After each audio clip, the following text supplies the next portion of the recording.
Well, hello and welcome to the second part of this back garden renovation for this customer. Last week, if you click the link up here, you will see how I created this dry stream bed, taking runoff from a rainwater pipe and making it look a little bit prettier than it normally would. This video is all about creating a split level oak sleeper planter bed, and I will turn the camera around and show you what I'm going to be doing. So the sleeper bed will be coming out at an angle here to here and have a low section at the front, a higher section finishing just below paving height there. So we've got a couple of nice angled cuts to do, and then getting these sleepers in. So I'm going to get them cut. Once I'm happy with the shape and the angles, we're getting them planed using the Viking size planer. Once again, it's been a while since I've used that, it's coming out again. Blackjacking all of the bottoms, sitting them on gravel for protection against damp and moisture being drawn up. And then once we start the framework, once it's all in, all the externals and the top will be treated with several coats of Danish oil, like you've seen me do before on previous jobs, and then we'll line the inside with some membrane, leaving the bottom free for drainage, for rain and watering, whatever they decide to plant in here. So let's get measuring and cutting.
Okay, so that is the first layer of the sleeper planters cut. Now what I have to do, I'm going to mark them as pieces.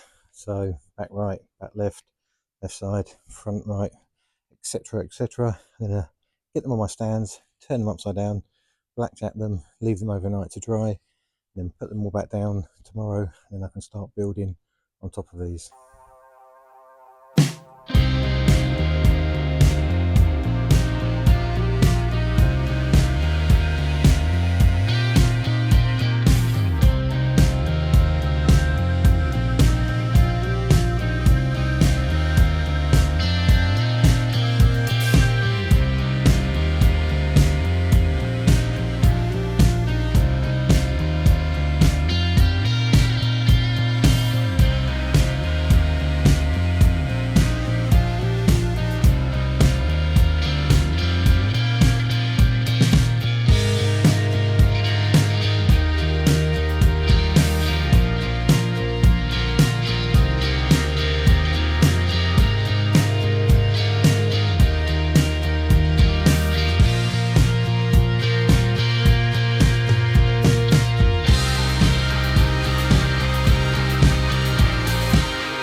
Here we have the split level planter, all finished, filled with the high quality topsoil, all ready for the customer plants whatever they want in there. So the oak sleeper planter is all finished. Thank you again for watching, hope you enjoyed this. Join me next week when I continue this project with something over there. See you then.